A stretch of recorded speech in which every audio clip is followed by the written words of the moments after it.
I grew up in a small Midwest town, surrounded by endless fields and a close-knit community. My childhood was a mix of ordinary days and extraordinary dreams. My parents, though not wealthy, instilled in me a sense of ambition and discipline. My dad was a veteran who shared stories of resilience, and my mom was a nurturing force who held our family together. High school was where I began shaping my identity. I excelled in math and science, dreaming of becoming an engineer. My best friend Jace and I spent countless hours sketching out imaginary machines and planning our futures. He was the bold one, always pushing boundaries, while I preferred the safety of clear rules and steady goals. After graduation, life took us in unexpected directions. Jace joined the military while I pursued engineering in college, but financial challenges and youthful mistakes led me to a crossroads, and I found myself enlisting as well. The Army became a crucible, forging me into someone stronger but also more guarded. By the time I returned home, I was a changed man. The innocence of my youth had been replaced by the weight of experience. I channeled my energy into education, eventually securing a job at GM where I met Sally. She was a light in my life, someone who brought color to the grayness that had settled over me. Together we built a life, a family, and a home, something I thought was unshakable. Awareness seeped back into me gradually, as though I were emerging from a thick fog. The dim glow of the basement workshop, filtering through the gap in the door, seemed to mirror my mood. Beyond the wooden divider, a racket sat firmly clamped in its vise, a remnant of my earlier work session.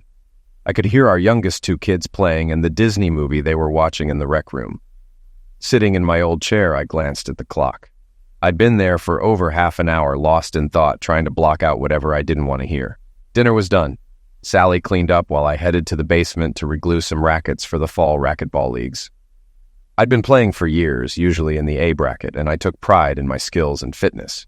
At 6'2" and about 200 pounds, I kept in good shape despite the demands of my engineering job at GM. Our 7-year-old daughter, Jessie, followed me down to watch a movie with her younger sister, Allie. At this age, Allie always tagged along with Jessie. I couldn't help but wonder how things would change as Jessie grew up. Our 9-year-old son, Jason, was the oldest and usually retreated to his room to build model airplanes. I finished the handles on my 3 rackets and pulled the strings tighter, preparing for a potential mid-game break. Checking on the girls, I saw they were absorbed in Lady and the Tramp, so I decided to head upstairs. As I climbed the stairs, I overheard Sally talking on the phone. I briefly considered surprising her, setting the mood for later, even though we'd already shared some time together that morning. But when I peeked through the door, I heard Sally giggling. I froze. That laugh was different. Familiar, but unsettling. Then I heard her whisper, "Sure would like to try that thing again before the wart comes off." That strange comment triggered a memory from a conversation I'd had in a bar a couple of months ago. I suddenly felt dizzy and collapsed on the basement stairs, shutting the door behind me. Sally continued laughing, her voice dropping lower. I could catch only a few words. "Last time I was really on a roll. I can't wait." I didn't want her to know I was there, so I quietly retreated to my workshop, reflecting on the conversation. It reminded me of a night after a racquetball match when I had been at the bar with John and Craig. After discussing the game, the conversation shifted to women. I noticed that John and Craig seemed unusually interested in my marriage. Though they weren't trying to flirt, their probing questions made me uncomfortable, and I'd left early a few times to avoid the topic. That night, Craig was teasing John about his wife Mary, insisting he get a personal surgery. I assumed it was a vasectomy and mentioned that Sally had talked about having me get one, but we hadn't agreed yet. Craig kept smirking while John looked distressed. "Oh no, she wants him to remove the wart," Craig said, laughing. I was confused. "What's going on?" I asked. John blushed and explained he had a wart in a private spot. He'd seen it grow over the years, and now Mary wanted it removed. John wasn't so much concerned about the money as he was about losing his advantage in attracting other women, as the wart seemed to be a topic of interest. Realizing I wasn't comfortable with their conversation, I decided to leave. Now, sitting in the dark, I couldn't believe Sally could be involved in something like what her phone call suggested. Sally knew John and Craig from racquetball, but I didn't think they'd ever met her. The pieces started connecting, and I couldn't ignore the possibility that something was going on. Sweating, I hoped there was a logical explanation, but Debbie, Sally's boss, was clearly involved. Debbie had been with the company for 5 years and had become a close friend to Sally. They'd bonded when both were pregnant, and over time their families socialized a few times, though we were never close. John and Craig had joined the Wise Racquetball League a couple of years ago. Despite similar family situations, we only socialized at games or afterward over beers, never with our families. It wasn't until recently, when I mentioned the store where Sally worked, that I learned Debbie was an acquaintance of John and Craig. They had attended the same high school, and John mentioned they saw each other a couple of times a year. About 2 years ago, when Allie was in the midst of the terrible twos, Sally had been struggling. Jessie went to daycare, and I was working extra hours. One night, Sally broke down from exhaustion, and after comforting her, I offered to take full responsibility for the kids on her next day off so she could get a break. She thanked me and said she'd think about it. A couple of weeks later, Sally said she'd talk to Debbie about needing a break. Debbie suggested a shopping trip to upscale malls in Detroit. Though I had reservations, I agreed. Sally and Debbie left on a Saturday morning, checked into a motel, had dinner, and saw a movie. I insisted on getting the hotel info, which she provided. The next day, they checked out, went to another mall, and returned home by 5 p.m. Sally was grateful for the trip and hugged me when she got home, sharing all the details. She hadn't gone overboard shopping, but bought a few nice things for herself and the kids. I was glad she had a good time, and the kids were well behaved, so I had no complaints. Over 2 years ago, after Sally's first shopping trip with Debbie, it became a regular thing. Every few months, they'd leave Saturday morning and return late Sunday. I didn't mind much. I enjoyed time with the kids, and Sally seemed happy. I couldn't recall any major changes at first, but after the second trip, Sally returned in a different mood, sullen and a bit nervous. When I asked, she said it was nothing, just that her period had started. I recalled that since then, we hadn't been intimate on the nights she returned, but we always were a few days before she left. I hadn't thought much about it until now. Sally called me from the top of the stairs. "Phil, it's bath time for the girls. Can you send them up?" I sighed and went upstairs to gather them. I tried to stay calm, but emotions were building inside. When I returned, Sally was in the kitchen, flipping through a cookbook. She smiled, looked me in the eye, and asked, "Is something wrong, honey?" I mumbled about a cracked racket, but kept studying her, looking for signs. She seemed normal, just Sally, my wife. She kissed me and mentioned Debbie had called to plan another shopping trip. When she said it, her eyes narrowed and she quickly looked away. I knew something was off, and I wondered how long this had been going on. I tried to change the subject. "Do we have anything planned for next weekend?" I asked. She said there was nothing on the calendar. I suggested a VFW event on Saturday, but she wasn't interested. "I don't care if your dad goes," she said. "I'm not going. It bores me to tears." I pushed, suggesting a family trip to Cedar Point, but Sally got defensive. "We just took the kids to Mackinac Island. What's gotten into you, Phil?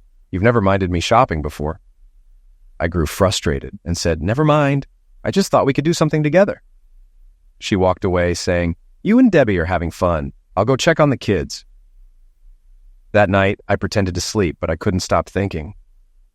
I heard Sally come to bed and whisper my name, but I stayed still. Eventually, she rolled away and I lay awake, reflecting on everything. I thought about my childhood, growing up just a few miles from where we live now. I had a normal, middle-class family, my parents and older sister. My best friend Jace lived a block away. We were inseparable. He was the outgoing, life-of-the-party type, and I was quieter, more thoughtful. We spent our youth playing sports, chasing girls, and in the end, both lost our virginity before prom. In high school, I started taking drafting classes and decided to become an engineer. Jace wasn't sure what he wanted, but we both enrolled in community college. After my first year, I had a big mistake. I got arrested for drunk driving after a party and spent the night in jail. My parents bailed me out and they were furious.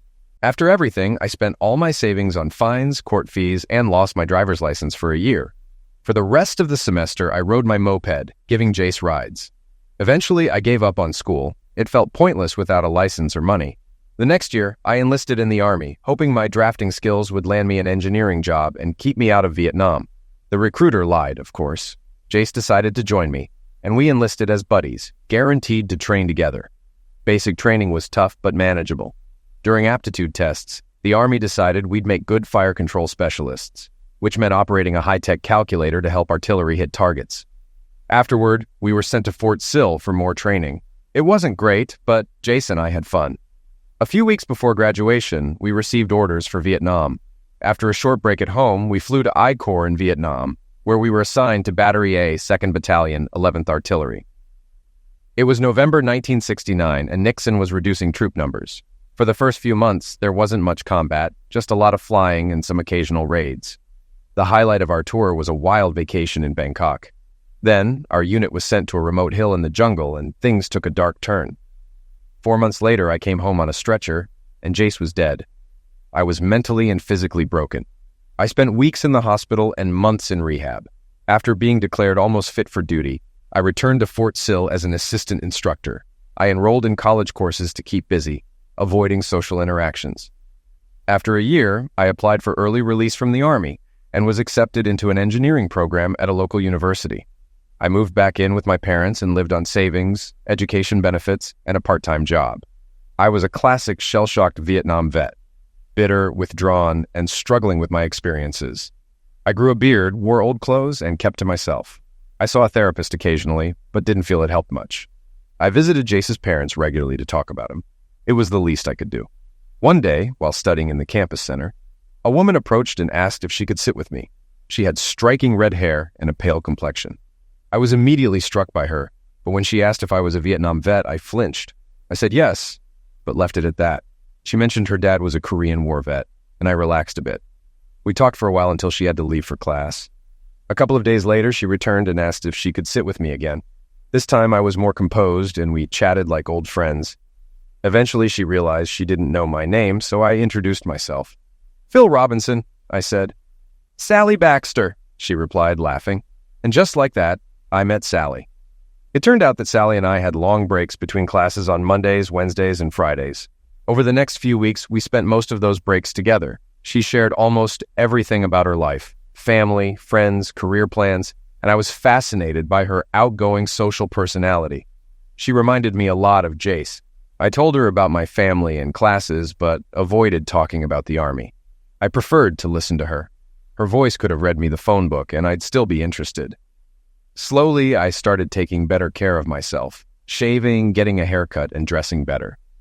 My mom noticed and teased me, but she was clearly happy for me. A few weeks in, I finally asked her out. She agreed right away, but warned, "My dad can be tough on guys who ask me out." I told her, "If dating you means dealing with your dad, it's worth it." She blushed and called me a flatterer.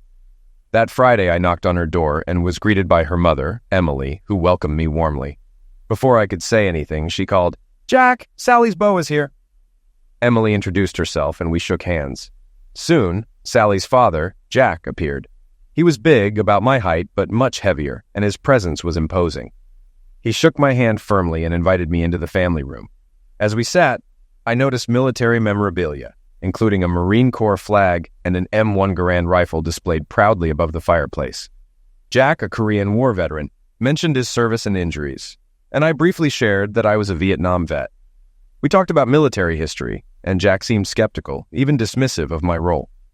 He muttered about Vietnamization and the end of the war, but Emily tried to steer the conversation away from politics. Sally entered, and we quickly shifted topics to school. After a while, we said our goodbyes, and I took Sally out to dinner and a movie. The evening was mostly a blur, as I was so focused on her. We held hands, sitting so close that our heads almost touched. Afterward, we stopped by a bar for a drink, and I walked her to the door.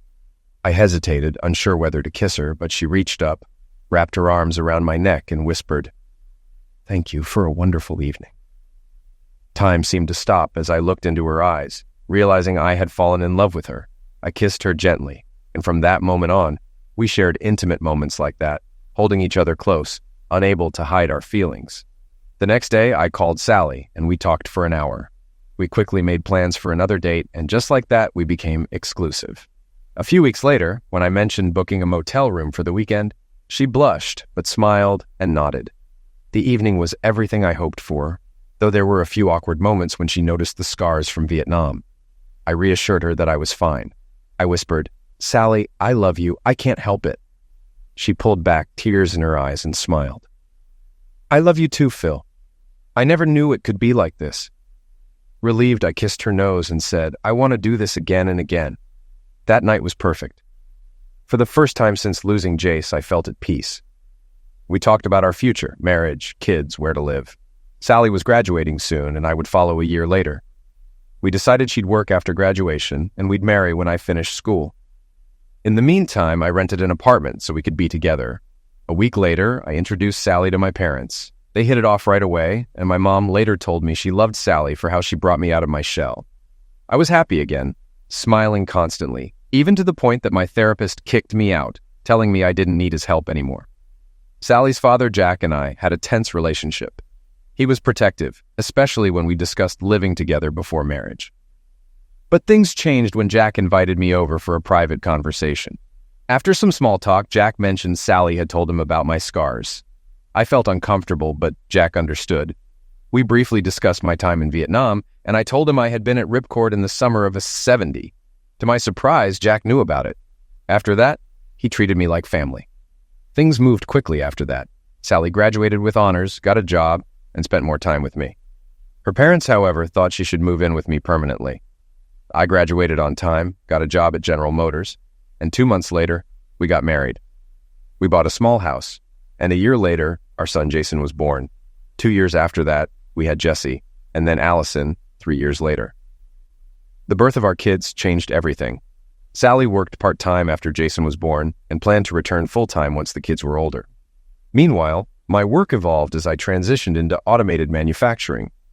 By the time Allison was born, I was part of a team learning about the first computer-aided design systems. Life was good. We had plenty of money, 2 cars, and a nice home. Over the years, we expanded with a new bedroom, bathroom, and rec room.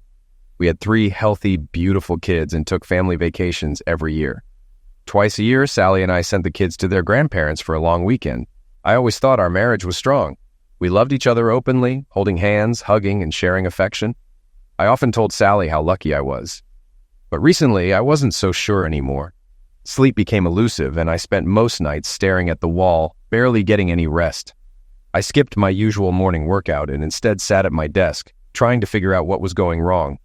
I couldn't ask Sally directly. If she was hiding something, she might not tell me the truth. I wasn't even sure what the truth was, but I had a sinking feeling that something was off. I loved Sally and the kids. The thought of losing them terrified me, but the idea that Sally might not love me anymore was even scarier. For days, I felt like a zombie, distracted and disconnected from everything. It wasn't until Jace mentioned my behavior that Sally noticed. I brushed it off as work stress. On Tuesday, I returned to my routine and played racquetball. John and Craig were there, as usual. I'd never seen one without the other, and something about their closeness started to unsettle me. They acted like they shared some secret, and when they smirked at me, I began to see them as rivals. We played a few casual games, but my mind was elsewhere. By Wednesday, I decided to check on their whereabouts. I called John's house, and his wife said he was going to a business conference in Detroit. When I called Craig's house, I got the same answer. My heart sank. I didn't need proof. This was it. I knew they'd met up together. But how far had it gone? I was furious. A voice inside me said, "Do something."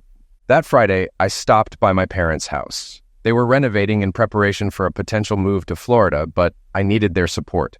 After some small talk, I finally blurted out, "I think Sally is cheating on me." The words broke something inside me, and I cried for the first time. My parents were shocked. Mom whispered, "No, not Sally. She wouldn't do that to you." Dad asked, "Why do you think that?" I told them everything, what I had overheard, what I'd learned. Mom cried quietly, and Dad comforted her, asking, "What do you need from us?" "I need to know for sure. Can you take the kids tomorrow and keep them until Sunday? I have to be where they'll be tomorrow night." Dad hesitated, then agreed. "Sure, Phil, but I pray this is all a misunderstanding." "Yeah, me too," I said, though I wasn't sure how it could be. I left feeling hollow, uncertain of what came next. When I got home, Sally was cheerfully finishing dinner. She greeted me with a hug and a kiss, saying, "The kids are in the break room. Dinner will be ready in 20 minutes. She seemed preoccupied, practically buzzing with energy. It struck me that we hadn't been intimate since the previous Saturday, and we'd missed our usual midweek meeting. I'd been in a bad mood all week, taking sleeping pills to get through the nights, and Sally never mentioned it. I hesitated, then suggested, "How about we put the kids to bed early and have some time for ourselves tonight?" Sally stepped back, and her smile faltered. "I got my period early today," she said, clearly uncomfortable. I forced a smile. "Okay, I understand." She gently stroked my cheek and promised, "As soon as my period is over, I'll explain everything." I nodded, muttering, "Then it's a date." She hugged me and returned to cooking. I slowly headed upstairs, anger brewing inside me. I now knew she was saving herself for tomorrow's date. The voice in my head grew louder. Do something. At dinner, I struggled to hide my emotions. The kids chattered away, unaware. Could this be the last time we had dinner together as a family? The thought brought tears to my eyes. The next day, we followed our usual Saturday routine. The kids cleaned their rooms, then watched cartoons. I spent time in the garage until Sally was ready to leave. She came downstairs with her suitcase, reminding the kids to behave while she was gone. Allie clung to her, demanding she buy her something. Sally promised, kissed Allie goodbye, and left for the hotel. I watched her drive off, holding Allie in my arms. Once she was out of sight, I turned to the kids and told them we were going to Grandma and Grandpa's house for the night. They packed quickly and we headed out. At my parents' house, Dad gave me a concerned look. Good luck, Phil. I hope you're wrong. I hope so too, I replied. Thanks for helping. I'll call you in the morning. I left, switching cars at Avis to avoid recognition. Back home, I sat in the kitchen, replaying the week's events. The phone finally rang around 1 a.m. It was Sally. Is that you, Phil? Yeah, it's me. Is everything okay? I asked with a touch of sarcasm. We're fine. We stopped for lunch. We're in room 168, 555-645-0168, she replied before rushing off. Debbie's waving at me. We're spending the afternoon at Meadowbrook Shopping Center. I'll see you tomorrow. The phone clicked off without her saying, I love you. That morning, she hadn't said it either. I dialed the Red Roof Inn, confirming Sally had checked in. I decided I wouldn't call her room. I'd see her later. I hung up, then dialed again. I called the Red Roof Inn again, asking if John Harrison was registered. They confirmed he was, but hadn't checked in yet. I said I'd call back later and hung up, trying to control the rising anger that felt like it could explode at any moment. I went into the workshop, unlocked the tool cabinet, and stood staring at my dad's old rifle. I thought about taking one with me, but the idea of never seeing my kids again stopped me. Instead, I grabbed a beat-up shoebox from the drawer and pulled out a sea knife I'd bought in Bangkok. I strapped it to my calf, then gathered a few things, driving gloves, water, candy bars, and headed out at 2 p.m. for the 90-mile drive to Rochester Hills. I parked near the Red Roof Inn by room 168, but didn't see Sally's car. I waited, thinking about her and the kids. Around 5, I saw John and Craig arrive in a red pickup, laughing and unloading bags. They went into a nearby room, and after about 45 minutes, they left. I followed them to Tupper's Pub, where I parked on the street and waited. Soon, I spotted Sally's car and parked so I could see both it and the truck. I debated going inside, but stayed in the car, listening to country songs that matched my mood. At 9 p.m., the 4 of them finally left, laughing and holding hands. I decided to beat them back to the hotel. I parked, and 10 minutes later, they pulled in. I watched them outside, talking and laughing under the light by room 1. John tossed a coin, and Craig kissed Sally. Debbie grabbed John's hand, and they all went into different rooms, still laughing. My mind raced. Was this some kind of game? The pain hit hard, and the voice in my head screamed, do something. I couldn't undo what had happened. 10 years of marriage, a family, all ruined. What good would confronting them do now? At least I'd know the truth. Then John came out of Debbie's room holding a beer, dressed in boxer shorts. He walked over to Sally's room and knocked. A few minutes later, Craig came out of Debbie's room, no shirt or shoes. They talked briefly before high-fiving each other. John went into Sally's room and Craig went back to Debbie's. Suddenly, it hit me. I'd completely lost control. A voice screamed in my head, do something now! I felt a surge of madness. Unable to stop, I put on my driving gloves, got out of the car, and walked straight to room 168. I covered the peephole with my thumb and knocked twice. As the door began to open and John said, what the hell, Craig? I threw a punch, kicking him with all my anger. John stumbled back and fell to the floor, hands over his face.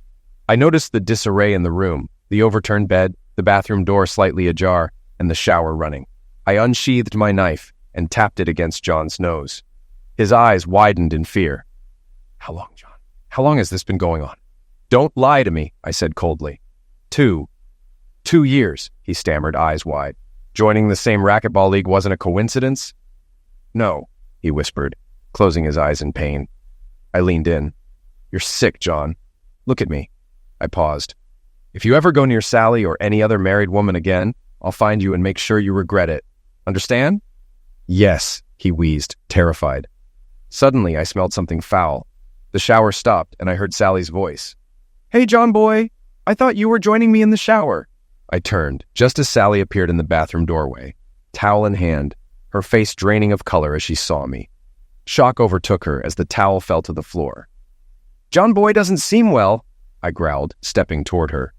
Panic flashed in her eyes as she slammed the bathroom door shut. I walked over to the nightstand, cut the phone cord with my knife, and sheathed the blade. Then I stormed out, but not before throwing the phone violently into the bathroom door, causing a loud crash and a terrified scream from inside.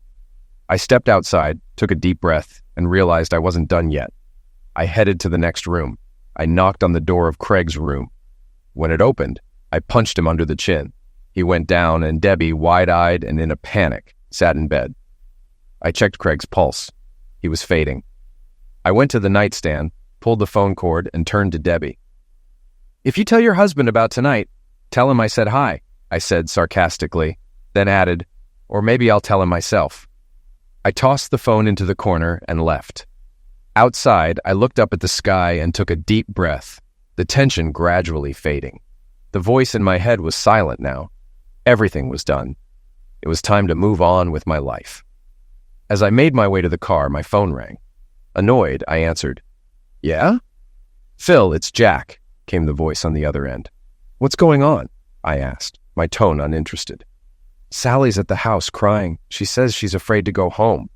I glanced at the clock, almost 1 p.m., nearly 14 hours since I'd left Rochester Hills. "I don't know what I could have done," I muttered, feeling confused. "She says you hurt Debbie's friends badly last night." "Hurt them? They're lucky I didn't eliminate them," I shot back sarcastically. "What the hell? That's not like you," Jack responded, clearly shocked. I paused for a moment, then asked, "Did Sally tell you where the fight happened? She mentioned it was outside a restaurant in Rochester Hills." "So she's trying to avoid it?" Jack replied, his tone sharp. "Well, with her family and history." I trailed off. "Sally's your daughter, so I guess it must be true," I said slowly, sensing Jack was processing everything. "Phil, I'm bringing Sally home. We need to talk," Jack said. "No problem," I replied. "I'm not going anywhere." Jack hung up, but I heard Sally in the background. "No, Dad, no." I sighed. She's not making this easy, I thought. I was sitting at the kitchen table, drinking my second beer and looking through old photos when Jack and Sally arrived. Sally clung to Jack's arm, pulling him toward the door. "Please, Dad, let us talk. Phil and I need some time alone." Sally was makeup-free, her hair loose, eyes red and swollen, shaking like a nervous wreck. She wouldn't look at me, trying to guide Jack back toward the door, but he sat down at the table, his eyes darting between me and the KA knife beside my beer. "Okay, Phil, what's going on?" Jack asked, his voice tight. I looked at Sally and mockingly said, "Yes, Sally, tell your dad what's going on." She snapped, "Shut up, Phil, you and I can work this out." Her commanding voice didn't match the pleading in her eyes. I was furious. The idea that she thought we could fix this alone, or that she could manipulate me, pushed me further. I was determined to be as honest as she was dishonest. I turned to Jack. "Sally and her boss Debbie have a couple of girlfriends they go out with when they're out of town." "I found out, and didn't take it well." I paused, then added, "I might have been a little more polite than she deserved." Sally sighed, sitting down, her face dropping. Jack looked at me in disbelief. "No, Phil, Sally wouldn't do that. I don't believe you." "Enough, Phil," Jack snapped, his anger rising. "You're being cruel." I stared at him, then shot back. "Cruel? You would have seen what I saw last night, another man's footprints in her hotel room." I said it flatly. Jack's eyes flicked to Sally, and her panicked expression made it clear I was telling the truth. Jack slumped in his chair, his face crumpling as he covered it with his hands, whispering, "Oh, God." Sally's face turned pale. "Please, Dad, don't tell Mom. We can work this out, can't we? Please, Phil," she begged. I said nothing, just sifted through the old photos, lost in the pain of the past. After a few minutes, Jack straightened up, wiped his eyes, and asked, "What are you going to do, Phil?" He looked at Sally, whose tears hadn't stopped. I thought for a moment, then said, "I never told either of you about Vietnam, or Ripcord." I sighed. "Hell, I never told anyone about Ripcord, not even my therapist." I waved at the pile of photos on the table. "Isn't it funny, Jack? Your generation proudly displays their war medals, while mine hides its memories in shoeboxes, locked away." I picked up an old, faded photo of 2 young soldiers in jungle uniforms, smiling like it was some casual outing. "Jace and I were dropped at Ripcord in May 1971. It was just another base in our rotation. set up tools, supported the troops, and moved on. I paused, looking at Jack. But this time, it was different. We were stationed on a remote ridge near the Laos border, overlooking the A Valley. It was a bad place for the U.S. military. Previous battles there had cost many lives. The Ripcord base was meant to support 4 battalions of the 101st Airborne, trying to stop the NVA from pushing down the Ho Chi Minh Trail. I shook my head. What a joke. The base had our 155 battery, a mortar platoon, and a company of infantry. We had 2 helicopter pads and a few other basic units, maybe 400 men at most. The whole base was underground, bunkers, trenches, tunnels. We didn't know until later that we were surrounded by 12,000 NVA soldiers. I met Jack's eyes. Does that remind you of anything, Jack? Like your Marines at Chosin Reservoir? Jack nodded slowly, lost in thought. After a moment of silence, I spoke.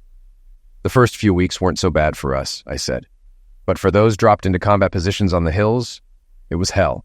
Helicopters were in and out from dawn till dusk. We only took occasional sniper or automatic fire, but the incoming anti-aircraft fire grew stronger. I looked at Jack and continued. On July 1st, everything changed. Just after 7 a.m., we took our first mortar fire. For the next week, the NVA bombarded us with 30 shells a day from 60 and 81 mm mortars. Then they started using 120 mm mortars, new weapons that had never been outside the DMZ. The worst part, I said, my voice trailing off, was that you couldn't always hear the shells coming. The wind, helicopters, and artillery fire made it hard to tell. One day, I was running from the mess hall to the bunker when a mortar blast knocked me down. I got to the bunker and Jace, looking up, said, "Damn, Phil, you're bleeding." I smiled weakly at the memory. I'd forgotten my body armor that day. Never again, I added with a sigh.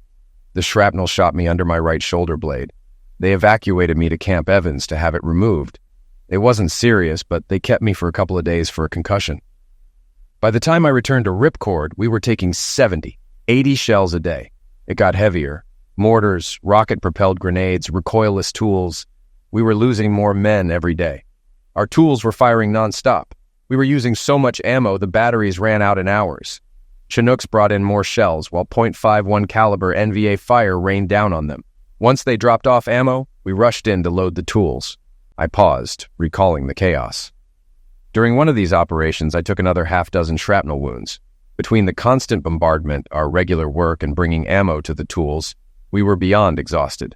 Planes, F-4S, Phantoms, even B-52S, were constantly around, bombing the hills. Smoke and tear gas from the NVA lingered in the air.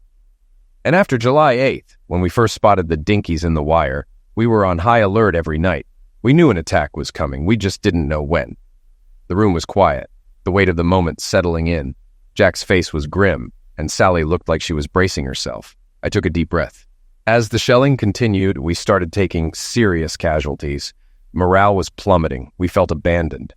Before it was over, I said quietly, we lost over 500 men, dead and wounded. I was assigned to carry body bags to the helipad for evacuation. I looked at Jack, my eyes filling. On July 18th, the worst thing happened.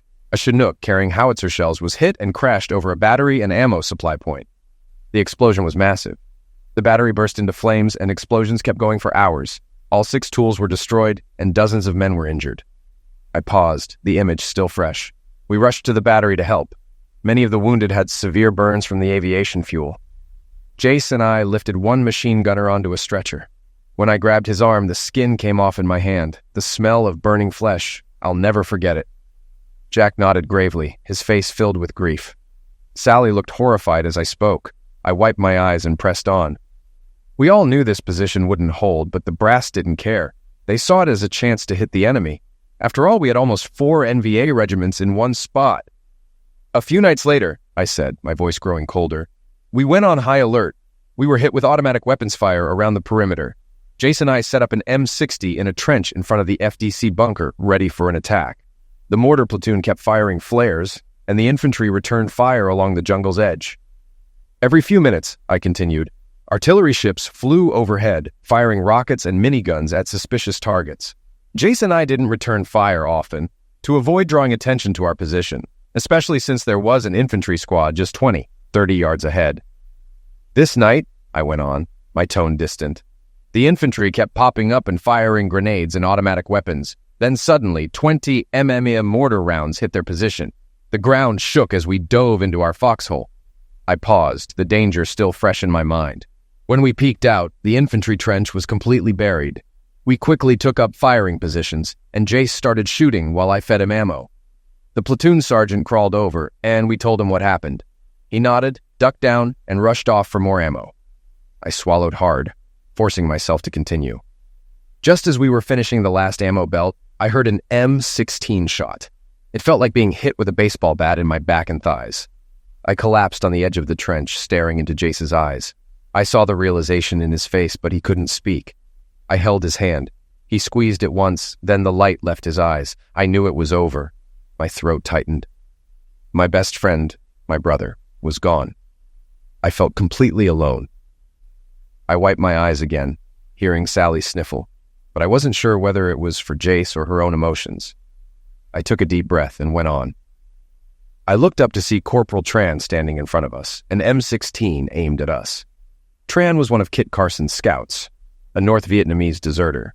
He fired a whole clip at us. I took a couple of bullets in my back, but my body armor saved me from worse, though I had broken ribs and a severe concussion. One bullet shot my thigh but didn't hit bone. I started to go into shock, realizing Jace was gone and I'd been shot. I paused, steadying myself. I fought to stay conscious. I couldn't let myself pass out. I focused on anger, thinking of getting revenge on the enemy. As the rage built, my vision blurred, and my mind clouded with hatred. Tran noticed I was moving and tried to shoot again, but he had emptied his clip. I played dead, and he must have decided I was done. He dropped his rifle, jumped over our trench, and started waving a flashlight, shouting in Vietnamese. I pressed on, shaking as I recalled the chaos. Then a rocket-propelled grenade flew from the bushes, narrowly missing both of us. Tran kept waving his flashlight like a madman. Through the flare light, I saw 3 figures, sappers, emerge from the jungle, wearing satchel charges and holding AK-47s. I barely had the strength to stand, but I grabbed the M60 beneath Jace and aimed at them. I fired 2 long bursts before the belt ran out. The sappers went down, and Tran stared at me, shocked. He screamed, spitting as he grabbed a machete from his belt. Most scouts carried them to navigate the jungle, I added. I barely had time to get my foot on the trench's edge and push off before Tran lunged at me. I dropped the M60 and grabbed my knife. We were almost unconscious, but I managed to get on top of him. He reached for the machete, but never got it. I closed my eyes, my voice barely a whisper.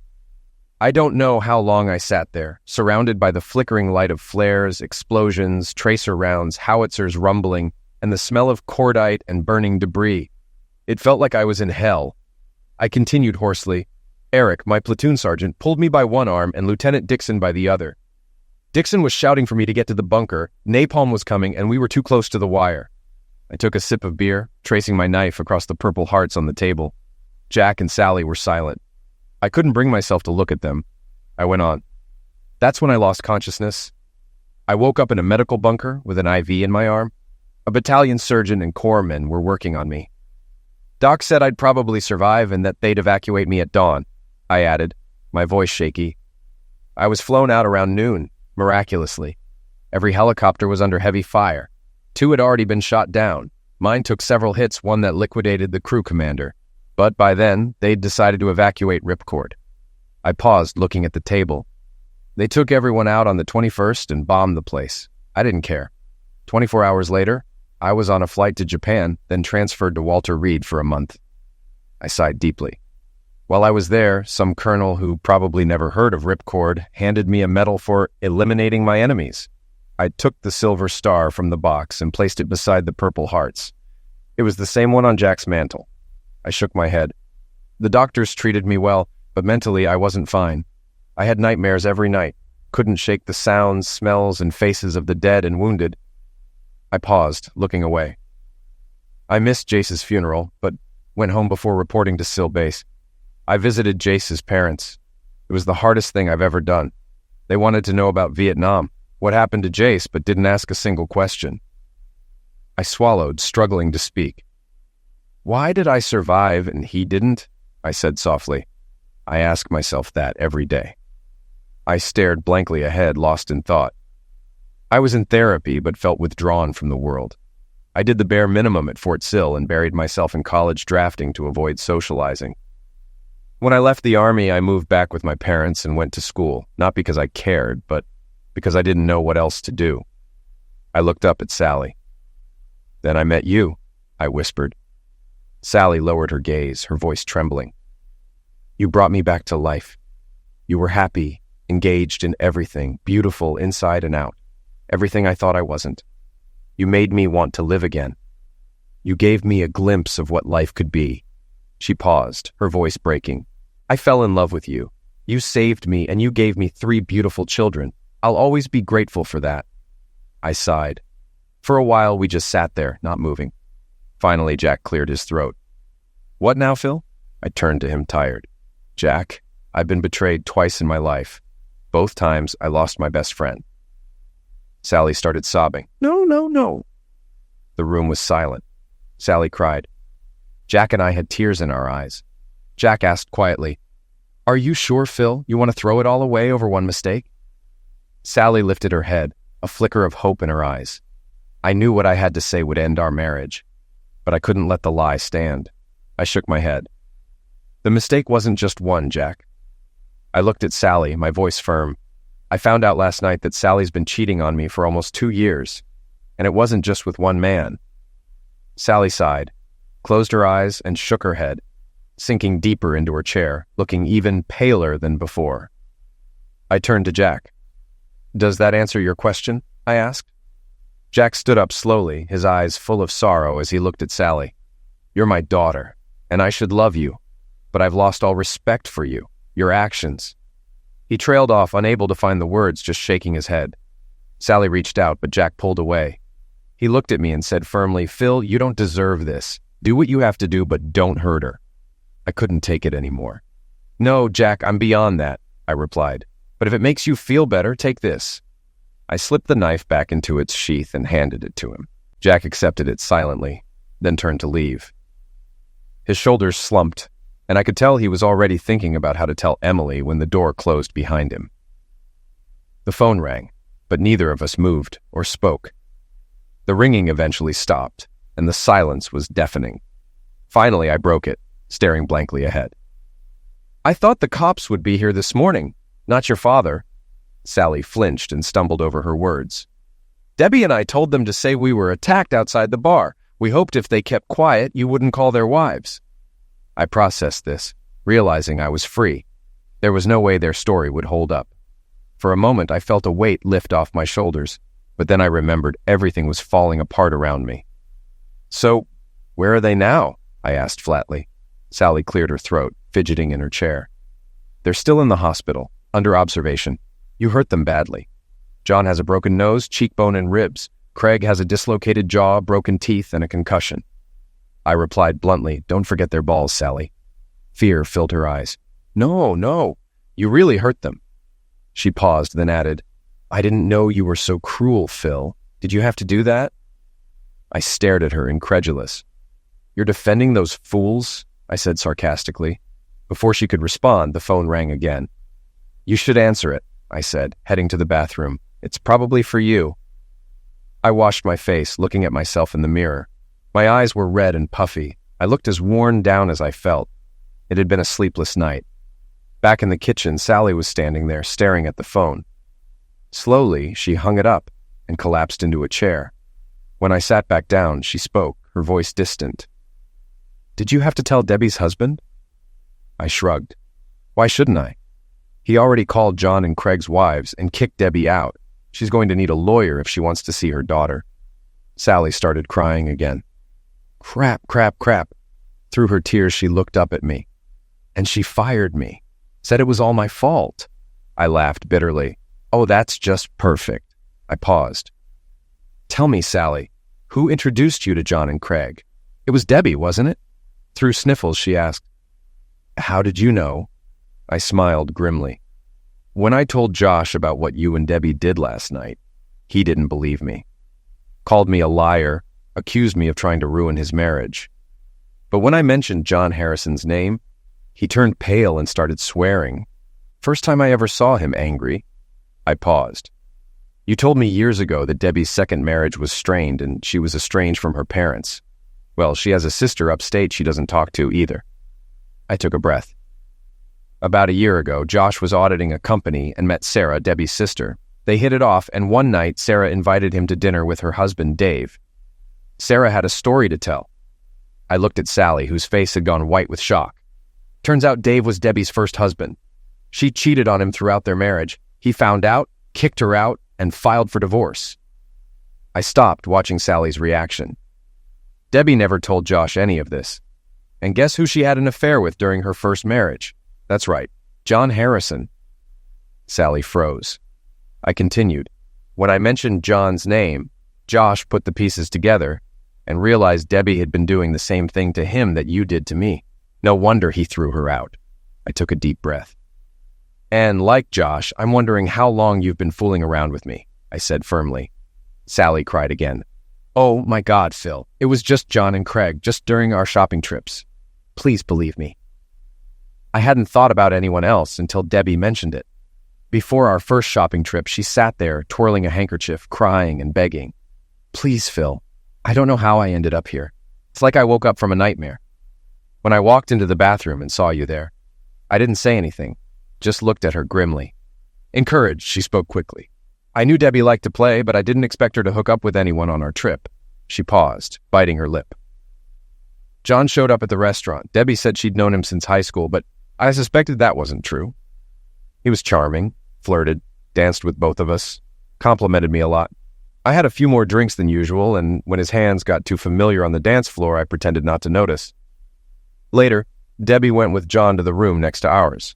I realized she set the whole thing up. The walls were thin, and I could hear them all night. That explains why you were like that when you came home, right? I looked at her with disgust. Sally, you're unbelievable. Sally hung her head and wiped her eyes. The next morning, John was gone. We had breakfast, and Debbie went on and on about their night together, raving about him the whole way home. She paused, then added, over the next few months, Debbie and I had lunch a couple times a week. She'd always talk about John and how much fun they had. That's when I first heard about his wart, Sally said softly. Debbie joked I should try it, but at first I just laughed it off. The more she talked, though, the more the idea stuck in my head. A few months later, when another shopping trip came up, Debbie confessed that John really wanted to be with me, and she didn't mind. I laughed, but I asked her what she'd do if I went along with it, Sally continued. She said John had a friend, Craig, who would keep her company. I didn't say no, though I don't know why. I told her I'd think about it, but I wasn't sure I could. Sally looked at me, but I just stared back blankly. I knew it was wrong, Phil, but I thought I could do it and no one would ever know. She looked down again, her voice soft. That Saturday night, John and Craig came to the restaurant. We had dinner, drinks, and then went to a nightclub. We split into couples, and I ended up with John. I'd had enough to drink by then and convinced myself it was fine. Everyone was having a great time. Later, we went back to the motel, and John and I went to our room while Debbie and Craig went to theirs. Sally fell silent, staring at her hands. I finally spoke dismissively. So, was it what you expected? Sally looked at me with tears in her eyes. It was fine. It wasn't better than what we have, but it was exciting because it was wrong, and I could pretend to be someone else. You mean it wasn't just okay? I said bitterly. He turned you on so much that you forgot about your husband at home? The one who takes care of the kids so you could be alone? Sally turned away, fighting a sob. Yes, she whispered. And Craig, my husband? I said sarcastically. Without looking at me, she replied, after we slept with John a few times, Debbie joked she was starting to miss him. I didn't think much about it, but the next trip, when we split into couples, I danced with Craig most of the night. Later, he came to my room and we spent the night together. It didn't seem like a big deal. Then, a couple trips later, John and Craig swapped in the middle of the night. I didn't realize at first until I woke up and realized the man in my bed wasn't the one I started with. Sally looked at me sadly. I felt like two different people living in two different worlds. I liked our life, our family, but I got hooked on those weekends. I thought I could have both, and you'd never find out. How stupid was I? Damn stupid, I agreed. And then when you saw me at the motel, I looked in the mirror and realized what I had become. she whispered. I stood up and looked down at her. Interesting story, Sally. Too bad it doesn't have a happy ending. Or maybe it does for you. I'm going to get the kids. Tonight, after Allie's asleep, we'll sit down with Jason and Jesse and tell them their parents will be living apart. I'll leave out the details to minimize the trauma. I'll sleep on the couch until I figure out what comes next, Sally shouted after me, crying. Phil, don't do this. I love you. Please, don't. I turned to her. Why not? Through sobs, she begged. It was only a few nights a year. I never saw John or Craig outside those weekends. Please, Phil, forgive me. Let me fix it. Forgive you? I shook my head. Forgive you for being a promiscuous for other men a few nights a year? For giving away the thing you valued most? Yourself? For destroying my trust? My belief that we belong to each other? I sighed. And how do you fix that? Can you undo it? Can you not be with John or Craig? Because that's what it takes to make it right. I looked around the kitchen. The family photos, the kids' drawings, Allie's baby chair in the corner, everything that made this place a home. I spent most of last night thinking about how I'll feel in 6 months, a year, or 5 years. I might forgive you, but I won't forget. I paused, my voice breaking. Every time I see you, I'll remember last night. Every time I hear your voice or your name, I'll think of it. And that, Sally, I can't live with. I stood silently for a moment, barely noticing Sally rocking back and forth, crying, whispering, No, please, God, no. A few minutes later, I spoke softly. Can you answer me one question, Sally? She looked up at me, empty-eyed, like a condemned prisoner awaiting the sentence. You lost the man who loved you more than anything. You lost the respect of your parents, my parents, and me. You lost your job. And someday, you'll have to explain to our children why you destroyed our family. Was it worth it? After a long silence, broken only by her sobs, I turned and slowly walked out the door.